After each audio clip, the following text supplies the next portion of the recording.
Buenos días. Vamos a comenzar este acto de inauguración del curso del Máster Interuniversitario de Filología Clásica y me toca el altísimo honor de presentar a la persona, al profesor, que va a hacer la lección inaugural y que no es otro, como bien sabéis, Javier Velaza, el doctor Javier Velaza, catedrático de Filología Latina de la Universidad de Barcelona, decano de la Facultad de Filología. Esa carga pesa sobre los hombros ya desde hace unos años y no puede con él. Y supongo que sabéis bien que sus líneas de investigación principales son la epigrafía latina, la paleohispanística, la historia de la transmisión textual, pero también la literatura clásica, y ya sabéis que él ha publicado numerosos libros y unos 3 centenares de artículos, entregas, en diversos formatos sobre el mundo clásico. Si entráis en academia.edu veréis que ahí tiene una cantidad de seguidores, es una cosa tremenda lo de Javier, es un éxito probado, ¿no? Él es investigador principal del equipo Litera. Litera suena muy bien, pero quiere decir Laboratorio para la Investigación y Tratamiento de Textos Epigráficos Romanos y Antiguos. Es el acrónimo, ¿no?, de todo eso. Y ha dirigido un proyecto de investigación, ha organizado congresos, en fin. Es un hombre de una actividad verdaderamente frenética, va a acabar mal. No para de hacer cosas. Nunca se sabe si está en Barcelona o está fuera de Barcelona, o es que Barcelona está en todas partes, porque te lo encuentras en Viena, te lo encuentras en Burdeos, te lo encuentras en Bari, en Roma, en cualquier sitio, y siempre está en Barcelona. No sé cómo lo hace. Y bueno, pues dirige diversos comités, consejos científicos internacionales, una actividad verdaderamente brutal. En el año 2003, hace 21 años, recibió, y jovencísimo, más joven que yo, cosa que yo fatal,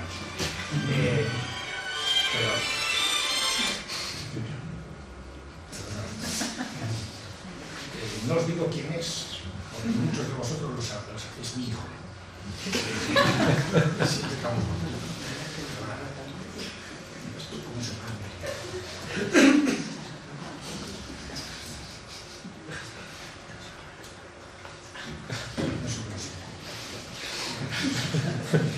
bueno, esto no se graba, ¿no? Bueno, digo que en el 2003 recibió la distinción de investigación de la Generalitat de Cataluña y desde el año 2014 es miembro correspondiente del Instituto Arqueológico Alemán. Debo deciros que siendo más joven que yo, ha conseguido ser miembro correspondiente del Instituto Arqueológico Alemán 10 años antes que yo. Y eso, ¿sabes qué este año me ha dicho? Sí, sí. Estoy muy contento, porque no me lo merezco, yo lo he dicho. Bueno, desde el 2021 además es miembro del Consejo Navarro de la Cultura y las Artes, porque nos he dicho que él, aunque ejerce en Barcelona, es navarro, de nacimiento, de afición y de destino. Tiene, bueno, seguramente ya habéis posiblemente utilizado alguna de sus publicaciones. Recientemente ha hecho en Editorial Cátedra una traducción, ha publicado una traducción, por ejemplo, de la Historia Augusta.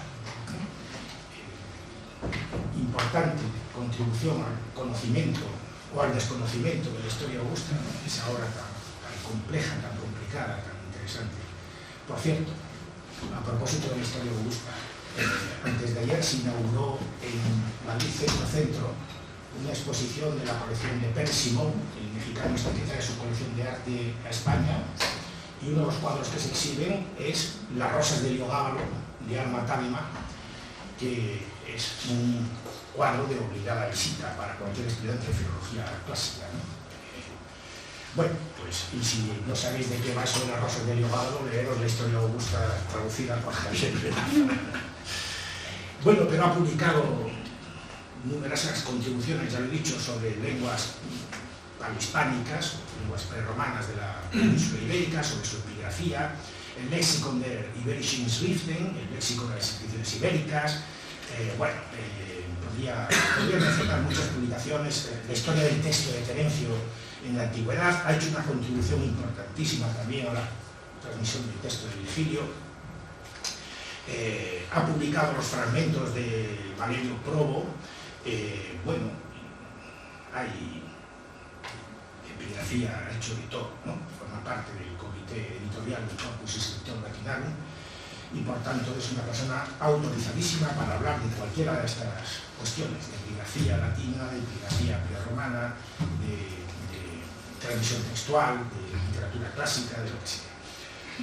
Hoy nos va a hablar de la epigrafía en diván o de cómo reconstruir un método. Yo cuando he leído este título ya me he puesto nervioso del todo porque últimamente solo encuentro psicólogos por todas partes. Es decir, parece que este mundo no puede dar un paso más al frente si no llevamos un psicólogo o dos a nuestro lado, ¿no? Y lo que no me esperaba es que hasta la epigrafía acaba también yendo al psicólogo, ¿no?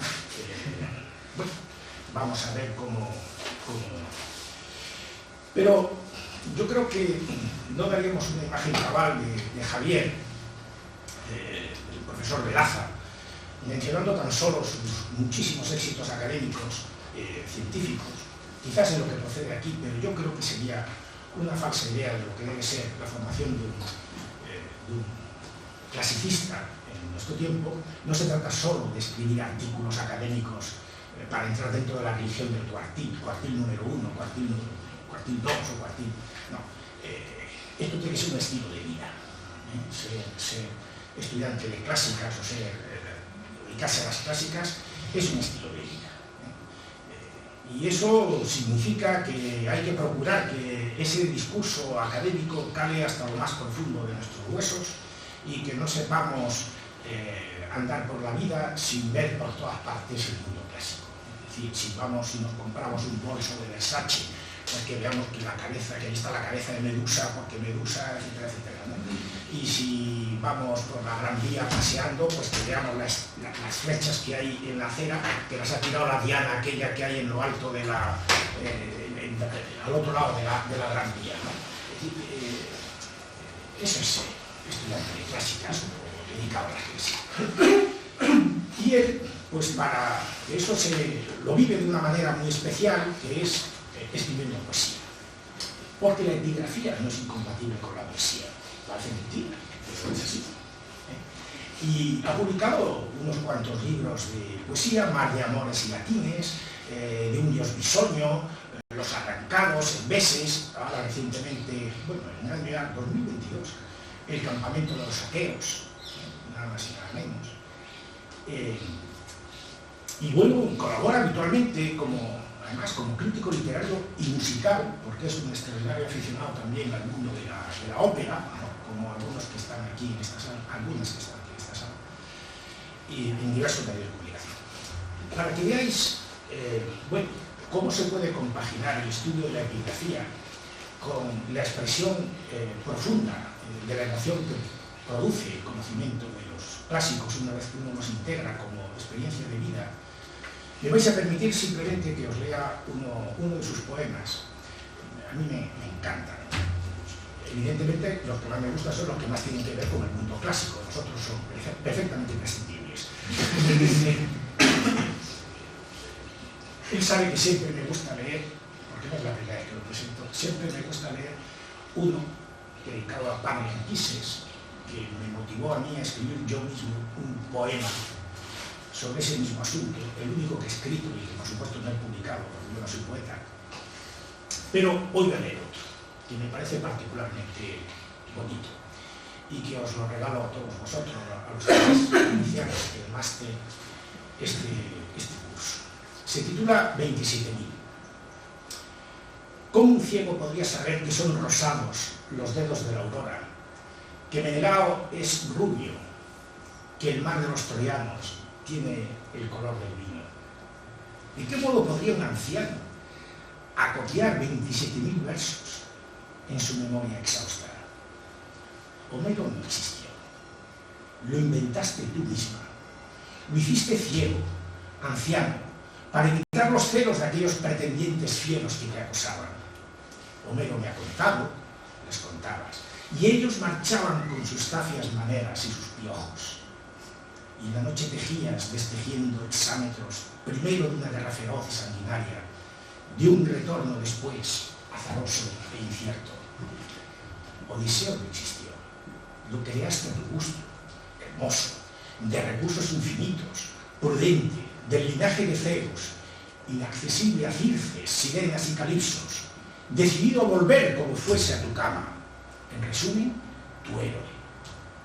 Ya cegó, les decías a Polifemo, ya ha descendido al Hades y ha salido de nuevo, ya volverá muy pronto. Homero me lo ha dicho. Y aquellos characanos se iban un día más farfullando su ira. 27.000 versos pueden parecer muchos, pero no cuando indican el precio de ser libre. Vamos a darle un aplauso a Javier para que se sienta como en casa y vamos a disfrutar de su sabiduría. Gracias a todos.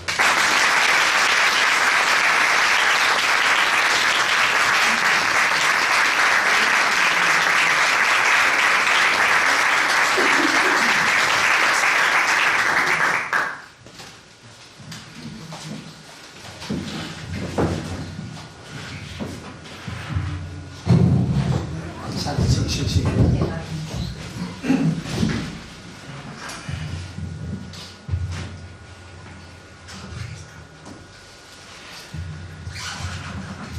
Bueno, muy buenos días. ¿Se oye bien? Sí.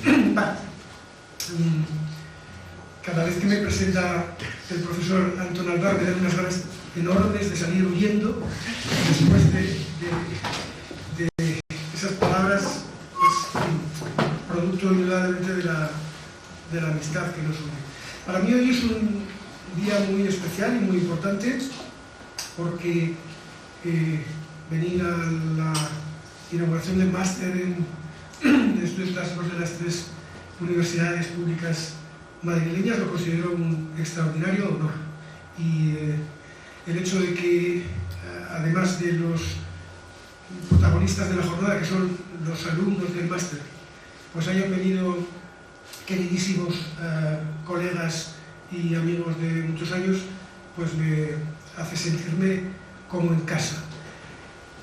Y también quiero interpretar el hecho de que un profesor barcelonés sea invitado a las universidades madrileñas como un paso más en la normalización de una vida y en el establecimiento de un puente que nunca se ha roto, pero que a veces digamos que ha estado un poco cerrado. Así que muchísimas gracias de verdad por estar aquí. Cuando me invitaron a pronunciar esta conferencia y me preguntaron sobre qué iba a hablar, pues pensé que convenía ser hasta cierto punto prudente, pero hasta cierto punto también osado.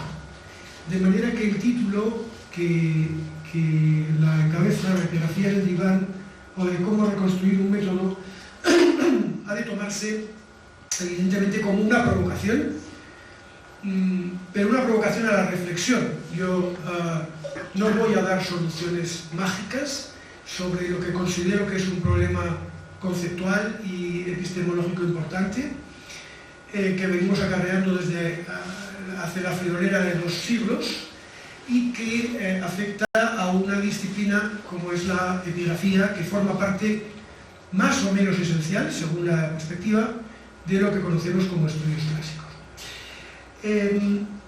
Me permitirán que comience por una anécdota personal. Ya va a hacer casi 40 años que yo empecé a dedicarme a la epigrafía. Y en una conversación totalmente informal con un amigo de mi infancia, por aquel entonces, me preguntó, bueno, ¿y a qué te dedicas? Y entonces yo le dije a la epigrafía. Y me dijo, ¿y eso qué es? Entonces le dije, pues mira, es el estudio, tirando de definición convencional y tradicional, es el estudio de las inscripciones antiguas sobre soporte duro. Y él, un individuo, bueno, de una lógica primaria pero contundente, me preguntó, ¿cómo de duro? En realidad, yo no sé lo que le contesté, no recuerdo que le contesté, digo que va para 40 años. Supongo que debí de tirar también de, en fin, ¿no?, de teoría, y le expliqué qué? ¿No? Pero también les confieso que aquella pregunta se me grabó y me generó un malestar, una incomodidad científica que no me ha abandonado nunca. De hecho, uno se consuela normalmente con que esas incomodidades sean compartidas. Y esas incomodidades, pues si nos fijamos bien, se comparten con el diccionario de la RAE. Si uno va al diccionario de la RAE, pregunta qué es la epigrafía, dice ciencia cuyo objeto es conocer e interpretar las inscripciones, cosa que es bastante aceptable, pero cuando uno va a la definición de qué es una inscripción, pues entre otras acepciones, que no nos interesan aquí, pues nos dice que es un escrito grabado en piedra, metal u otra materia duradera para conservar la memoria de una persona, de una cosa o de un suceso importante. Y en una acepción final, en el campo de la numismática, nos dice letrero rectilíneo en las monedas y en las medallas. Estoy investigando todavía de dónde procede esta definición y cuántas monedas y medallas había visto el que la generó. Letreros rectilíneos, en fin, los hay, pero no son precisamente los mayoritarios. Junto a estas definiciones de la RAE, uno encuentra con cierta facilidad otros diccionarios donde efectivamente se incide en la cuestión de la dureza, ¿no? Ciencia que estudia las inscripciones o los escritos antiguos grabados en una superficie dura, técnica de escribir sobre piedra, metal u otro material duro. Bueno, no hace falta insistir en que cualquier definición que se base sobre el concepto de dureza, que es un concepto extraordinariamente relativo, ¿no? Hombre, siempre se puede medir la dureza en términos matemáticos, pero hasta ahí no vamos a entrar. Lo que es evidente es que es una definición no demasiado sutil. Duro es el papiro.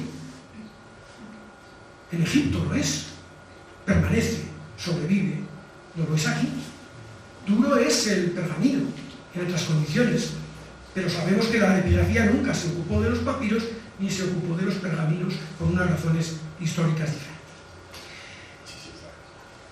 En esta diapositiva les he puesto tres objetos.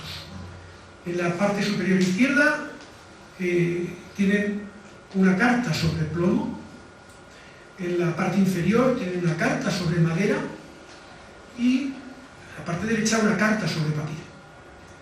Las tres son cartas, las tres son elementos de un proceso comunicativo escrito generado por la misma intención, que es la intención de comunicar entre privados. Solamente el soporte las diferencia. La carta sobre plomo la estudia el epigrafista. La carta sobre papiro la estudia el papirólogo. Y la carta sobre madera pues no se sabe muy bien, porque como antes no teníamos muchas, pues en realidad no las estudiaba nadie. Desde la aparición del corpus de Vindolanda, ha salido un poco del campo de los papirólogos, donde habían entrado este tipo de documentos más de la mano de la paleografía que de la mano del soporte, y ahora los estudian los epigrafistas, pero no por mucho más que los estudiosos de Vindolanda, es decir, sustancialmente la familia Berry, tenían una tradición epigráfica en su familia. Es decir, fíjense ustedes hasta qué punto conceptualmente estamos en un terreno de arenas movedizas, ¿no? Claro, uno también puede intentar buscar una buena definición en los manuales. Yo hace 40 años no tenía manuales prácticamente a los que acudir, porque en realidad hace 40 años la epigrafía se seguía estudiando o con el tradicional manual de René Cañar de comienzos de siglo o en la tradición inglesa con el de Sandys. No había manuales de epigrafía. De hecho, en uno de los primeros congresos internacionales de epigrafía hubo una pequeña reunión entre algunos de los mejores epigrafistas internacionales en aquel momento, entre los que figuraban, pues, por ejemplo, José Ronald Sain, Hans-Georg Pflomm, etcétera, etcétera, con el fin de escribir, o hacer un proyecto para escribir un manual de epigrafía. Y aquellos grandes sabios dijeron que era imposible. Sin embargo, han proliferado en los últimos 20 años, como ven, les he puesto unas muestras nada más, tanto los manuales como los companion, que ahora se han puesto también muy de moda en el mundo anglosajón. Bueno, pues ninguno de estos manuales pasa de una definición convencional de la epigrafía, que pasa de decir eso, los textos escritos sobre soporte duro, etc. Claro, quizás le podemos preguntar también a los propios antiguos. Quizás nos interese saber qué es lo que los griegos y los romanos entendían por una inscripción. Y eso no nos aclara nada, porque tanto la palabra epigrafé griega como la palabra titulus o la palabra inscriptio abarcan campos semánticos diversos. Para un griego una epigrafé era efectivamente la inscripción de la Acrópolis, pero era también la pequeña etiqueta que se colgaba de un rótulo, o era el título de una obra, o un capítulo de una obra. Exactamente lo mismo pasaba con la palabra titulus en latín, o pasaba con la palabra inscriptio.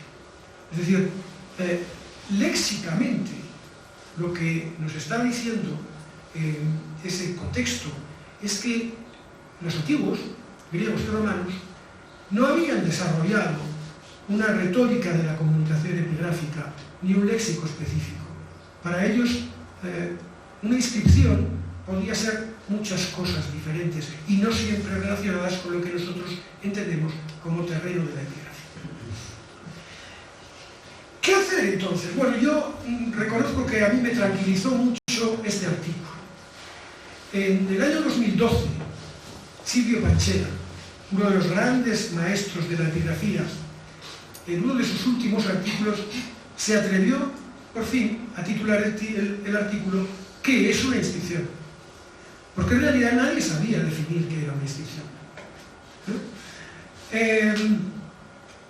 Problemas de definición y de identidad de una fuente histórica. Claro que las inscripciones son fuentes históricas. Yo no diré nunca que eso no sea así. No diré nunca que la epigrafía no vaya a tener un valor documental, auxiliar y, por desgracia, casi ancilar en la historia antigua o en otras ciencias de la antigüedad. Lo que estamos planteando es qué es en realidad una inscripción. Y cuando en el 2012, al final de su carrera, Silvio Panchera todavía tiene que plantearse qué es una inscripción, me parece que estamos delante de una demostración de que no estamos seguros de qué es. Les he puesto la primera nota.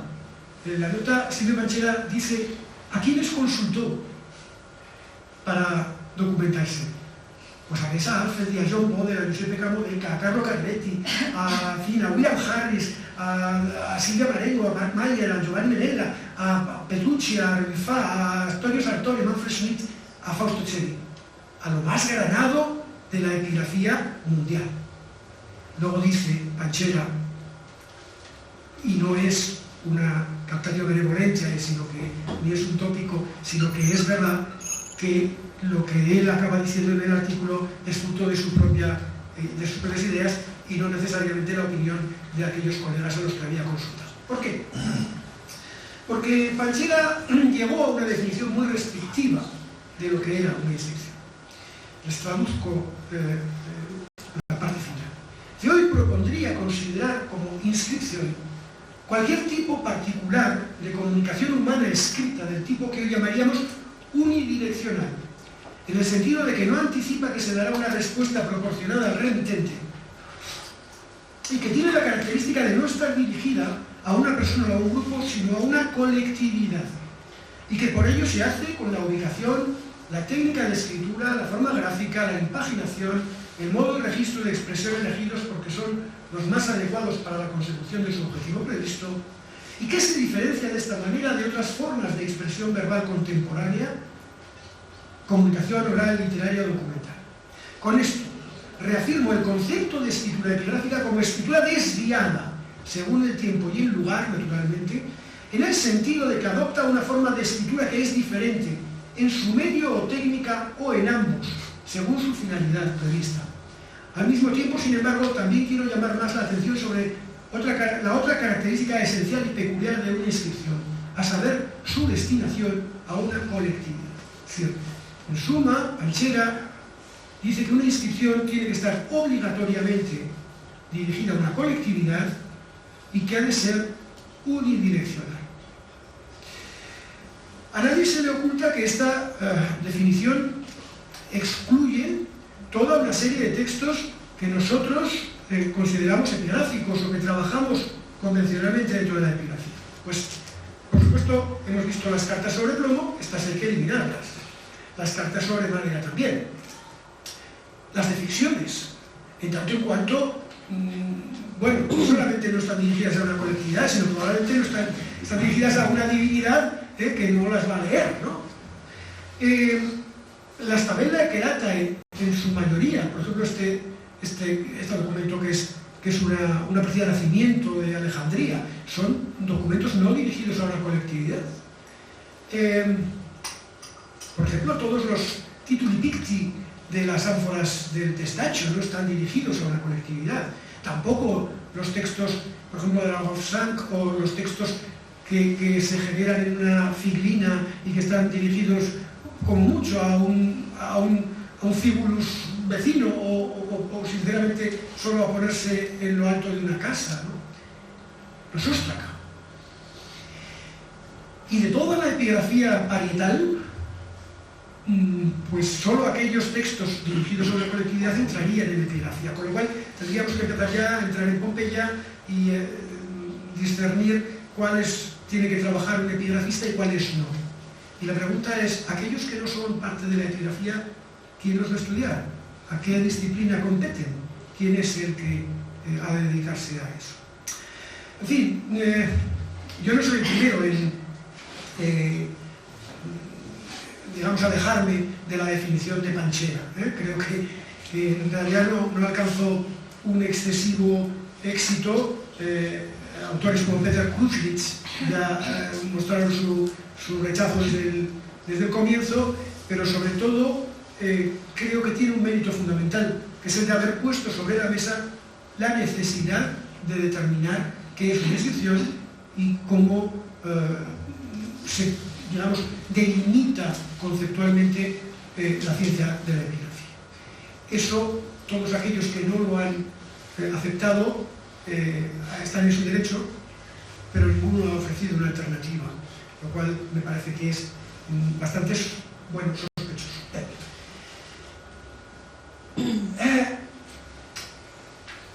Desde su origen, la ciencia epigráfica, por lo tanto, tuvo ese carácter auxiliar.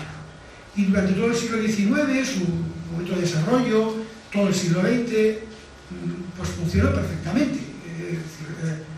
No cabe duda de que ha sido una ciencia extraordinariamente importante. A finales del siglo XX, ya en los años 80, se empezó a ver que no valía con eso, no valía con utilizar la epigrafía como ciencia auxiliar, sino que había que darle, digamos, una entidad propia. En el año 85 se publica un libro que ustedes conocen muy bien, que es un libro trascendental, el libro de Harris sobre la Ancient Literacy. No sabemos muy bien cómo traducir literacy, de hecho lo seguimos diciendo literacy. Y hoy, pues, se puede traducir como alfabetismo, pero no solamente es alfabetismo, es algo más. Un querido, admirado y recordado maestro de esta casa, a quien aprovecho la oportunidad para rendir homenaje, Javier Leoz, y tradujo el texto, la palabra como enliteración, en un intento de darle otra entidad a ese término. Bueno, Harris introdujo una cuestión que es fundamental en los estudios epigráficos, que es ver cómo una sociedad está enliterada, ¿no? Hasta qué punto ha adoptado el uso de la escritura y en qué formas lo desarrolla. Desde ahí, a pesar de que algunos estamos muy distantes de las conclusiones de Harris y de su reducidísima interpretación de la alfabetización antigua, ese concepto se ha instalado definitivamente en los estudios epigráficos. Muy poquito después, un artículo de Macmullen introdujo un concepto que también se ha instalado, que es el concepto de hábito epigráfico, que después ha sido empleado, por ejemplo, en este artículo de Francisco Beltrán en el manual de Oxford de epigrafía. Y finalmente se ha empleado también el concepto de cultura epigráfica. Todos esos conceptos lo que vienen es a ensanchar el ámbito de la epigrafía, pero no acaban de ser conceptos unívocos, ni acaban de... no sabemos muy bien cuando hablamos de ámbito epigráfico a qué estamos refiriéndonos, y cuando hablamos de cultura epigráfica qué es lo que estamos diciendo. De hecho, en fin, la mayor parte de los estudiosos, cuando hablan de cultura epigráfica, hablan de una parte de la cultura escrita. Se entiende que la cultura epigráfica es una parte de la cultura escrita de una sociedad. Una sociedad escribe epigráficamente y no epigráficamente. Lo que ocurre es que muchas de las personas que hacen esta división, en realidad, como cultura epigráfica, hablan de la epigrafía pública, de la epigrafía que está destinada a un public display, a una exhibición pública, en tanto que lo privado lo dejan fuera de la epigrafía, sea cual sea el soporte en el que eso se haya producido. De hecho, en realidad, no hay que olvidar una cosa, y es que para la mayor parte del mundo antiguo, la cultura epigráfica para nosotros es igual a la cultura escrita. Es decir, que todo lo que conservamos de la cultura escrita de muchas sociedades es solo cultura epigráfica. Y los restos, los testimonios, acaban igualándose. Luego, para gran parte del mundo antiguo, desde luego para el Mediterráneo occidental, para el Mediterráneo oriental, salvo Egipto, y estamos hablando de prácticamente todo el mundo antiguo. Bien. ¿Qué es lo que yo propondría como alternativa? Yo creo que hablar de cultura epigráfica no es excesivamente útil. En tanto en cuanto los antiguos no la tuvieron, no la reconocieron, no reconocieron que haya una diferencia entre la escritura pública y la escritura privada. Recuerden una cosa que no puedo insistir aquí, pero incluso los estudios de paleografía hasta Malón, hasta los años 40 del siglo pasado, se creía que los romanos tenían dos tipos de escritura diferentes, una epigráfica y otra sobre pergamino, y se creía que eran alfabetos diferentes, hasta Malón, que es capaz de identificar que son lo mismo, con las diferencias propias de una técnica escritoria y unos soportes escritorios que mediatizan y condicionan la forma de la escritura. Es decir, yo creo que la forma de devolverle a la epigrafía un sentido como disciplina es hacerla entender como ciencia de la cultura escrita o de la comunicación escrita. De modo y manera que epigrafé es exactamente lo que se hace sobre un plomo, sobre una piedra, sobre un pergamino o sobre un papiro. Cosa diferente es que ese acto comunicativo, que como todos los actos comunicativos tiene un emisor, un receptor, un canal, un código, un mensaje, esté hecho sobre un canal diferente que condicione, por un lado, su lectura y su recepción en el mundo antiguo y, por otro lado, su conservación en el mundo moderno. Si entendemos la epigrafía en un sentido amplio, en un sentido de comunicación escrita en general, podemos perfectamente discernir cuando un emisor es individual o es colectivo, una persona o una comunidad. Cuando un receptor es individual o colectivo, cuando es una persona o es una colectividad. Con lo cual ya podemos subsumir perfectamente la definición de Panchera. Y cuando tenemos diferentes tipos de soportes, porque el soporte no solo determina el mensaje, sino que determina en ocasiones también su conservación, siempre su conservación. Por lo tanto, creo que deberíamos ir a una visión más general. Yo con esto no intento solucionar el problema, pero sí, digamos que ampliar la perspectiva de modo y manera que entremos en una teoría de la comunicación escrita, que nos permita poner la epigrafía en un lugar disciplinario mucho más amplio. Claro, ¿a qué llamamos cultura escrita? ¿Cómo definir una cultura escrita? Una cultura escrita pasa por definir una serie de elementos. ¿Quién escribe en una sociedad? en una sociedad no siempre escriben las mismas personas. En la sociedad a veces solo escriben los comerciantes, a veces solo escriben los sacerdotes, a veces escribe mucha más gente.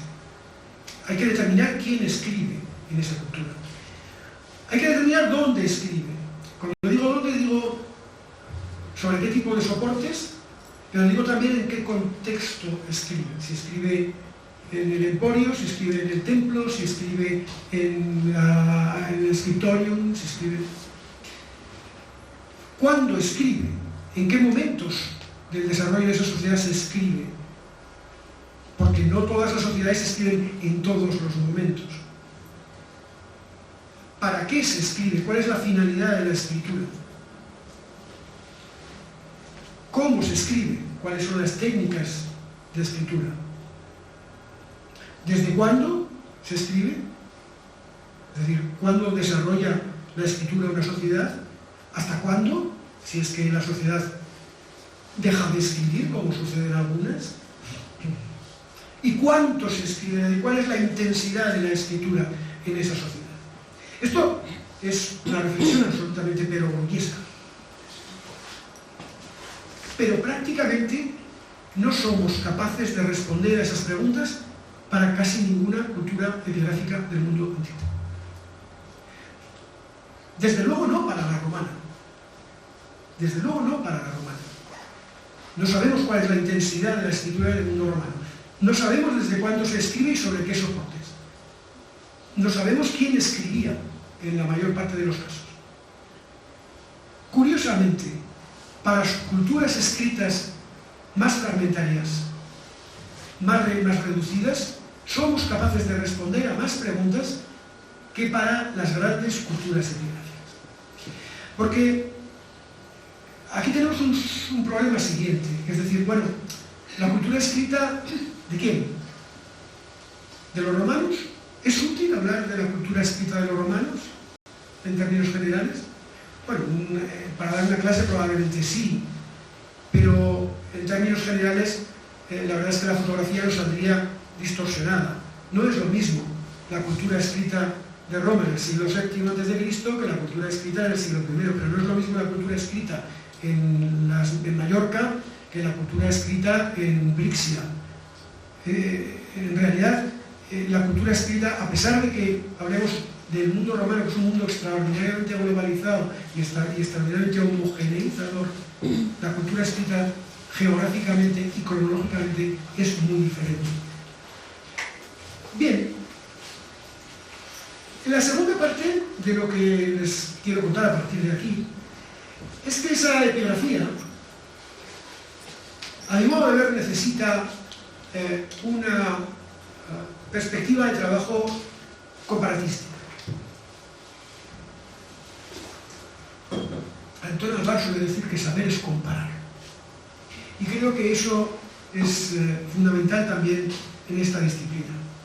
De poco nos sirve saber que en una determinada cultura escrita las inscripciones sobre plomo son el 80% y las inscripciones sobre bronce el 10%, si no somos capaces de comparar eso con la cultura vecina, con las culturas distantes, ¿no? Por lo tanto, creo que un enfoque comparatístico es fundamental también para la epigrafía.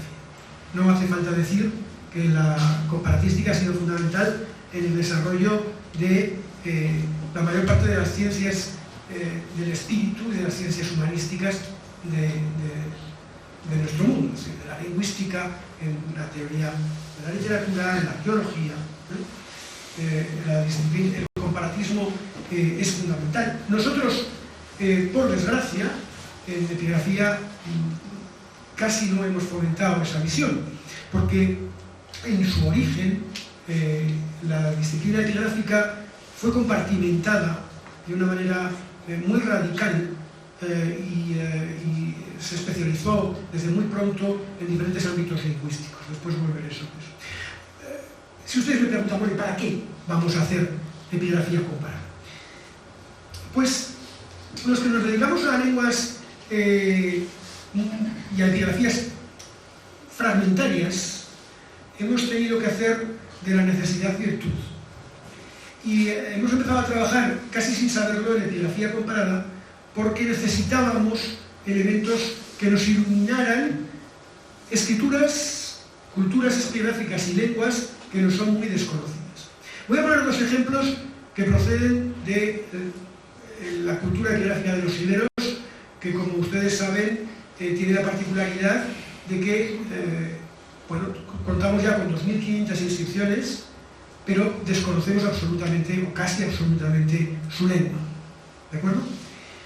Verán, en los últimos 10 años, en el territorio de la Cerdaña, en el territorio pirenaico, han aparecido del orden de 80 rocas escritas con más de 100 textos en ellas. Un desarrollo de la epigrafía rupestre que era inesperado y que es hasta cierto punto sorprendente. Les pongo ahí un ejemplo de los lugares donde se escriben esas inscripciones. Son rocas al aire libre, no son cuevas, son rocas al aire libre y a veces en condiciones de lectura pues, complicadas. Bien, claro, cuando fueron apareciendo esa serie de textos, insisto, nosotros no entendemos la lengua ibérica y no teníamos ninguna idea de qué querían decir. De hecho, las primeras interpretaciones es que pues, alguien que pasaba por los Pirineos y iba hacia Francia, pues dejó allí constancia de, pues, aquí estuve yo, por aquí he pasado, ¿no? En fin. Pero en los últimos años aparecieron dos textos, ahora ya son tres, que en realidad son textos particulares, porque no son textos, digamos, normales, son lo que podríamos llamar alfabetos. No alfabetos, porque el ibérico no se escribe en un alfabeto, sino en un sistema semisilábico, sino, digamos, que el repertorio de los signos con los que se escribe la lengua. Claro, ¿por qué se escriben alfabetos en una roca?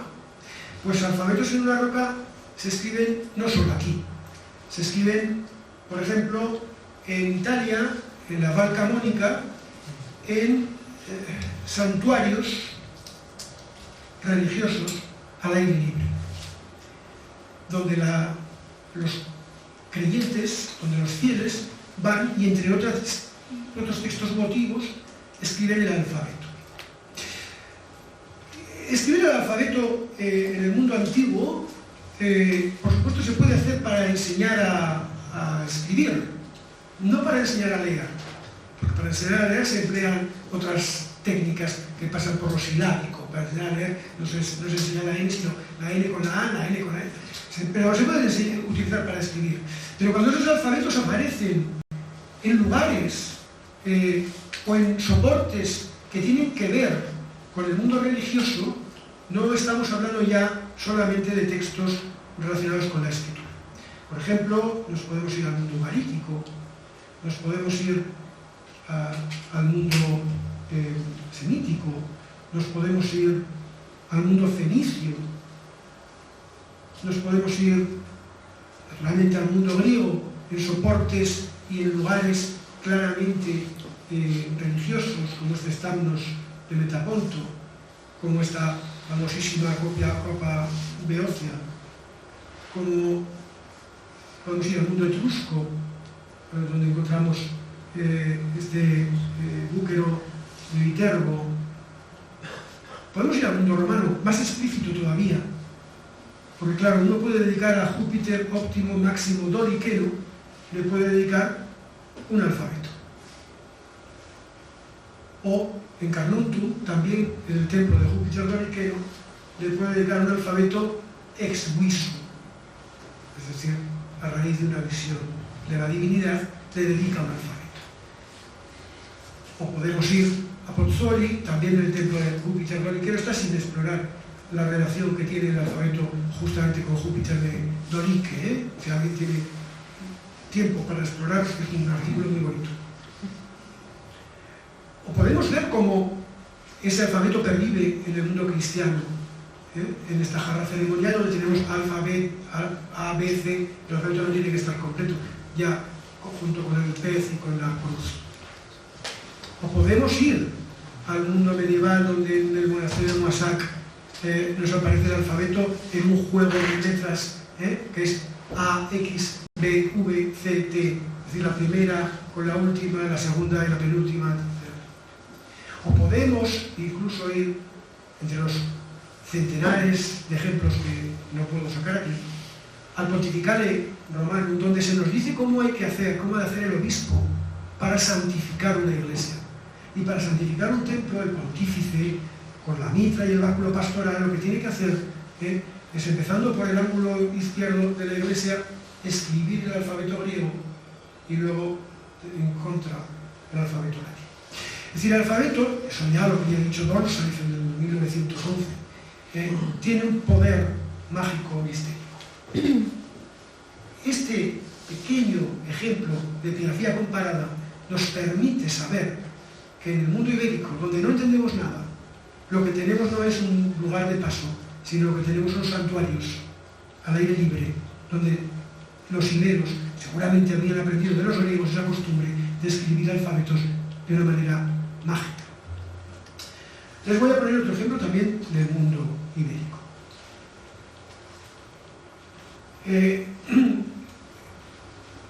Luciano Agostiniani publicó en 1982 un catálogo de las inscripciones que llama parlanti, ¿no?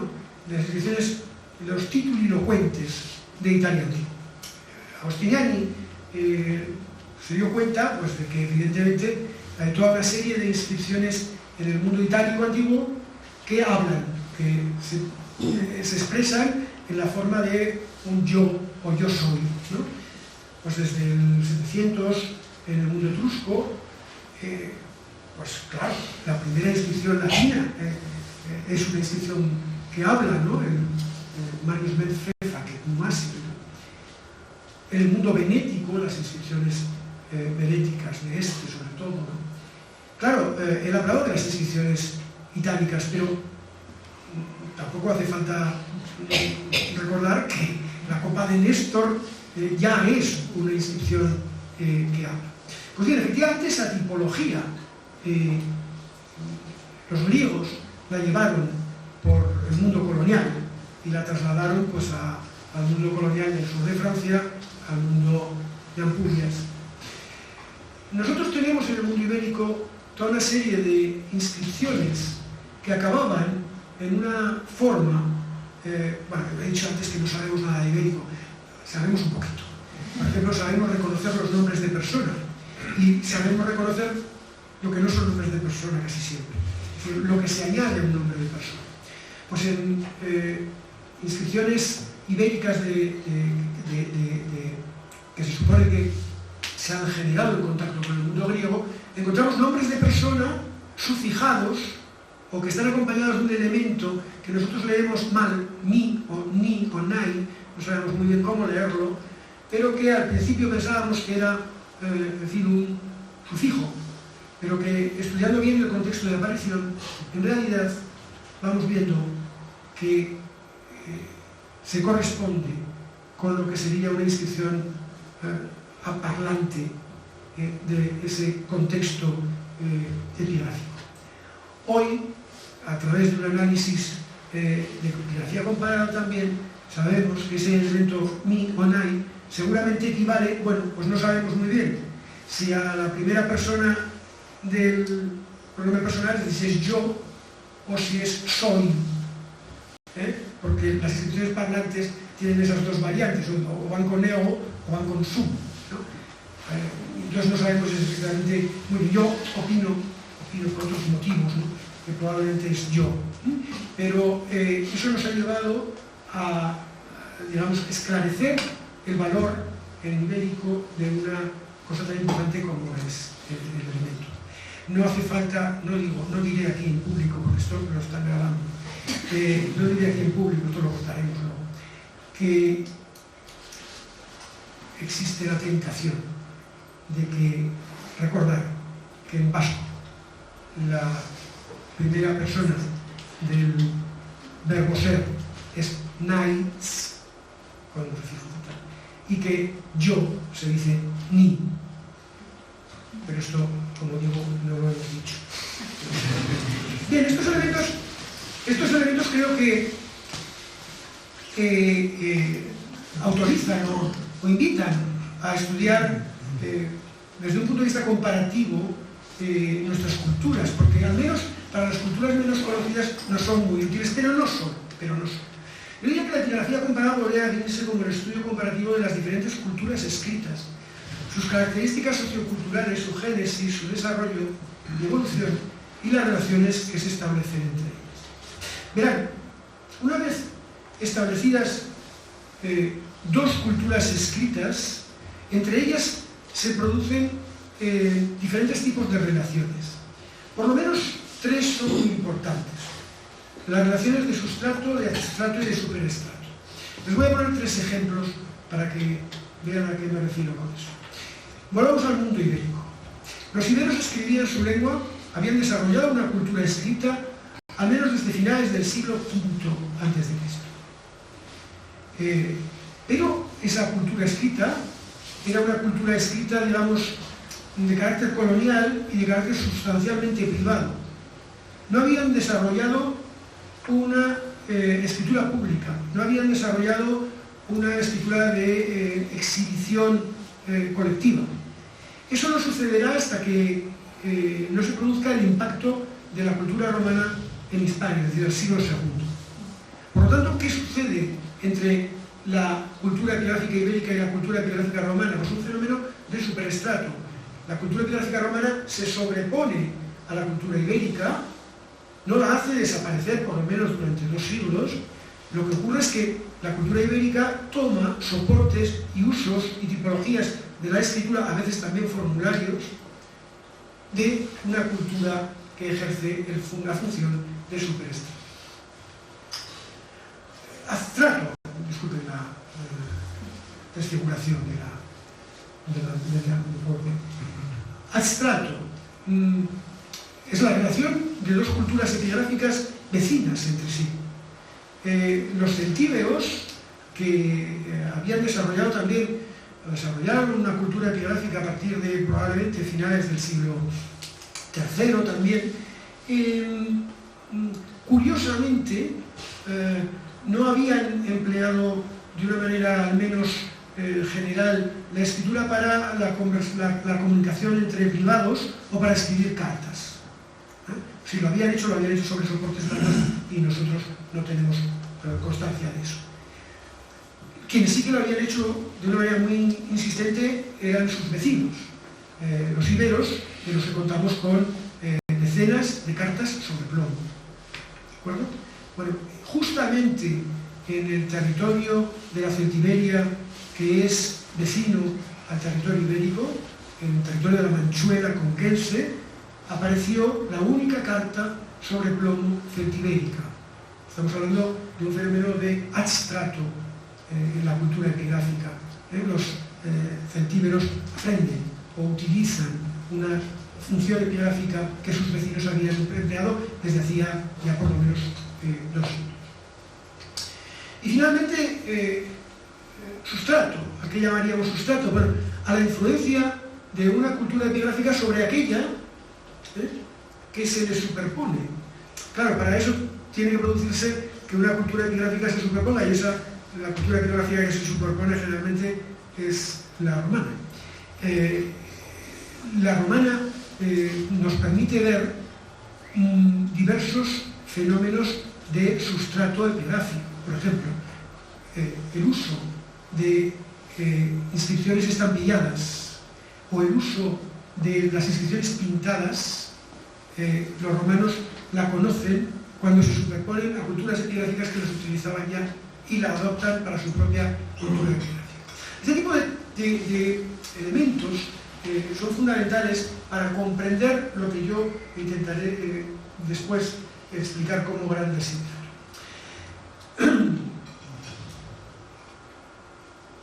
Claro que si defendemos una perspectiva comparatística para la epigrafía, ese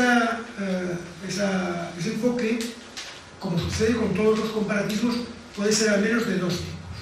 Un comparatismo tipológico, es decir, en teoría podríamos comparar cualquier cultura epigráfica con cualquier otra, aunque no haya tenido ningún contacto ni histórico ni cultural. Uno puede comparar la epigrafía romana con la epigrafía japonesa, maya, de árabe, o con la epigrafía neoyorquina del siglo XXI, por decirlo así. Porque en el fondo esas comparaciones lo que nos pueden permitir es ver el uso de la cultura escrita en cada una de esas sociedades en el aspecto que nosotros queramos. Puedes ver la cultura escrita pública, por ejemplo, el tipo de uso que se hace, etc. Eso, desde un punto de vista tipológico, es legítimo. Ahora, es verdad que puede ser que esto nos interese menos. Bueno, nunca se sabe, ¿no? Pero también hay una utilización tipológica del comparatismo dentro de los propios corpora conocidos. Es decir, uno puede explicar el uso de la epigrafía en lugares diferentes del propio Imperio Romano. Esto ya se ha comenzado a hacer. Es lo que se llama el concepto de curva epigráfica. Curva epigráfica es este tipo de trabajos donde pues aquí se están intentando explicar, en realidad, hay que leerse el artículo, porque si no el gráfico es bastante poco ilustrativo, pero se está intentando explicar el uso y evolución de diferentes tipologías epigráficas en diferentes lugares del mundo griego, ¿no? Del mundo de habla griega. Entonces, eso es también legítimo. Pero lo que yo creo que es más importante es trabajar, y más urgente, es trabajar en lo que llamaríamos el comparatismo genético. Es decir, poder explicar cómo las diferentes culturas epigráficas del mundo antiguo, que es lo que a nosotros nos ocupa, tuvieron en realidad una relación genética entre sí. Eso, como ustedes saben, se ha hecho, pero solamente para uno de los aspectos, que es para el alfabeto. ¿De acuerdo? Sí, efectivamente, uno puede hacer un mapa de cómo se ha distribuido y cómo se han tomado en adaptaciones y adopciones diferentes los sistemas gráficos. Ese mapa todavía hoy no es completo, mucho menos. He traído el mapa de Naide, que es muy conocido, pero os he puesto aquí un mapa que he encontrado que, bueno, es bastante tiene bastante claridad, pero todos sabemos que ese mapa es extraordinariamente incompleto. ¿Por qué? Porque todavía hoy no somos capaces de generar un árbol genealógico de esas culturas epigráficas. El uso y la difusión de los sistemas gráficos es importante como fósil director, nos puede guiar. Pero hay algo más importante que eso, a mi modo de ver. Ninguna cultura escrita toma de otra solo el alfabeto, solo el sistema gráfico. Lo importante de una cultura es qué usos de la escritura toma de su escritura modelo, de su cultura gráfica modelo, y cómo eso se va expandiendo. Yo creo que un desideratum fundamental es conseguir en los próximos años establecer un gran mapa de las culturas epigráficas del Mediterráneo. Y ya no hablo del Mediterráneo occidental, hablo también del Mediterráneo oriental con la problemática intrínseca que eso tiene. Bien, yo les decía que claro, todo esto, digamos, tiene de principio un déficit congénito, que es que la epigrafía se desarrolló por departamentos estancos. Les pongo un ejemplo. Si uno intenta buscar una buena edición de la inscripción trilingüe de Cornelio Galo de File, no lo encuentra. Encuentra el texto en latín, el texto en griego, en algunos el texto en latín y en griego, pero el texto en egipcio, ese ahora ya la hay, pero ha costado mucho que haya una inscripción, una edición trilingüe del texto. Ustedes saben que el origen de la disciplina, pues Mommsen se dedicó a las inscripciones romanas, ve que se dedicó a las inscripciones griegas, no sé, las etruscas fueron por su parte, y las inscripciones bilingües prácticamente ni siquiera se estudiaron. El día 7 se va a leer una tesis doctoral en la Universidad de Barcelona sobre los Carmina, latina y graeca epigráfica. Es decir, los bilingües, latinos y griegos, por sorprendente que parezca, no existe todavía hasta ahora un corpus de las inscripciones métricas bilingües. No se habían enfocado, digamos, desde ese punto de vista. Y en ese aspecto tenemos evidentemente muchos problemas. Porque claro, ¿qué supone eso? Supone que solamente en los últimos años se ha empezado a enfocar la epigrafía del Mediterráneo occidental desde un punto de vista transversal, desde un punto de vista comparativo. Tesis doctorales como la de María José Estarán sobre la epigrafía bilingüe del occidente romano, o la de Iñaki Simón sobre los soportes, o la de Gabriela de Tort sobre la epigrafía religiosa en lenguas locales, desde un punto de vista comparativo, o la de Víctor Sabaté sobre las inscripciones sobre plomo, y otras que no he puesto aquí, comienzan a dar los primeros pasos en la consideración del hecho escriturario en global en el mundo mediterráneo. Cuando se escribían ampurias, se escribía en griego, en latín o en ibérico, y vaya usted a saber si además en alguna otra lengua que no nos ha quedado constancia. Y eso era el paisaje epigráfico, el paisaje escrito, el paisaje comunicativo de la Ampurias antigua. Si disociamos por lenguas ese tipo de cosas, estamos perdiendo la perspectiva.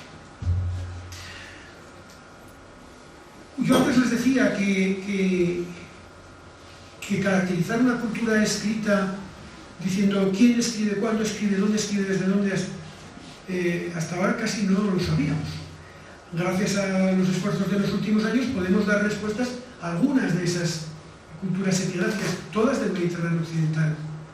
Pero todavía nos falta un amplio espectro.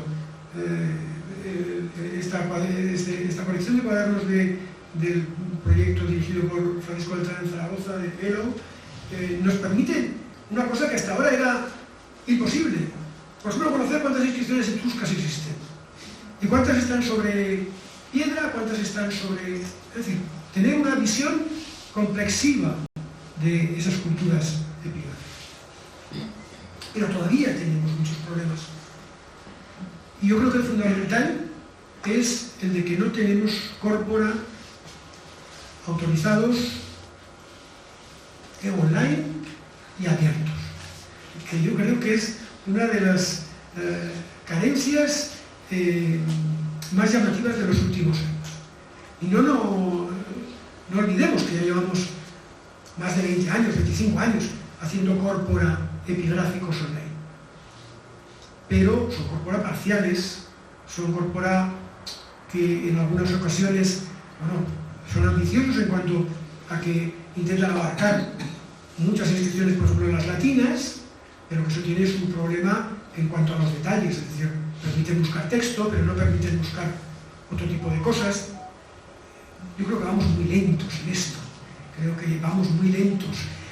Si juntáramos todos los dineros de todos los proyectos internacionales que se han producido para el corpus de las inscripciones de aquí y de allá, quizás tuviéramos ya un elemento, un utensilio, unas herramientas más útiles para enfrentarnos a este tipo de cosas.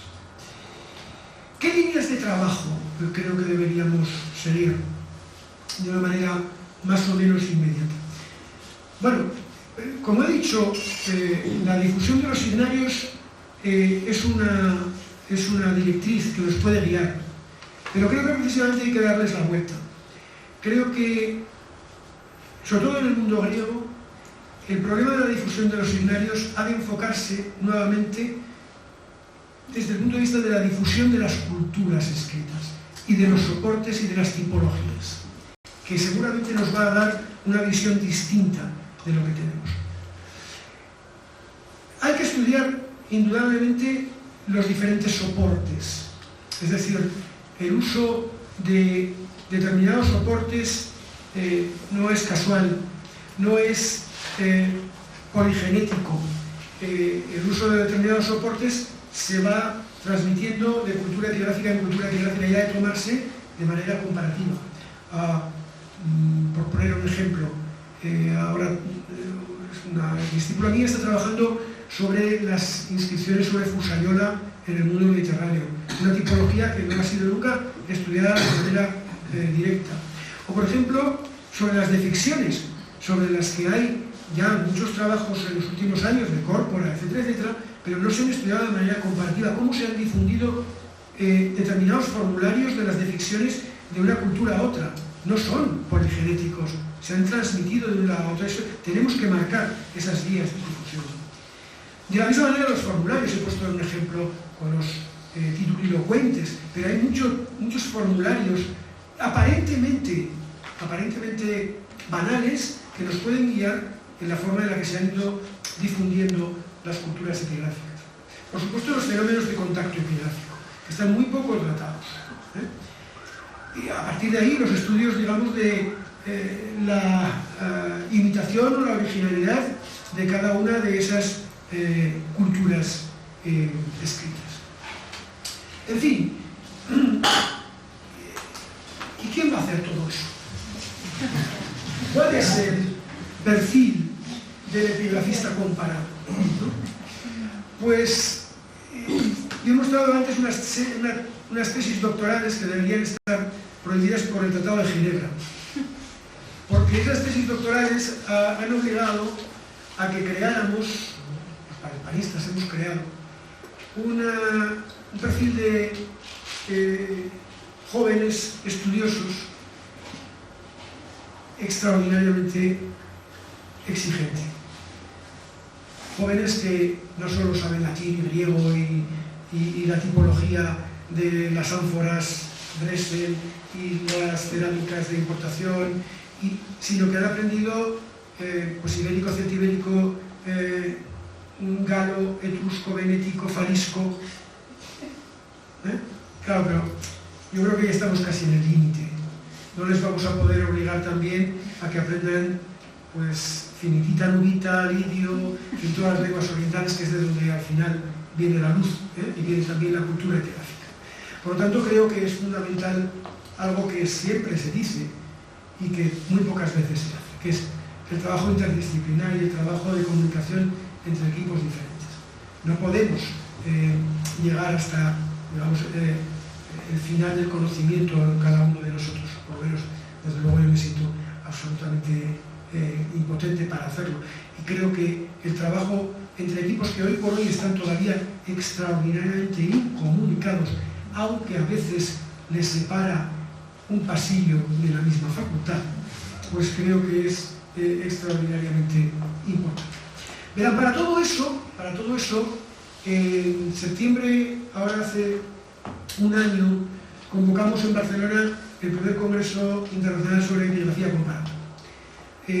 Porque evidentemente esto requiere una reflexión metodológica, una reflexión conceptual y además la comunicación entre equipos de diversas tradiciones, ¿no? Las actas se publicarán de manera inminente y de manera inminente convocaremos el segundo Congreso Internacional de Epigrafía Comparada, que también se celebrará en Barcelona el año próximo, al que están todos ustedes no solamente cordial y vehementemente invitados, sino casi obligados a venir, porque necesitamos la coalición de muchas miradas y de muchos conocimientos para intentar llevar a buen puerto un proyecto como este. Les agradezco mucho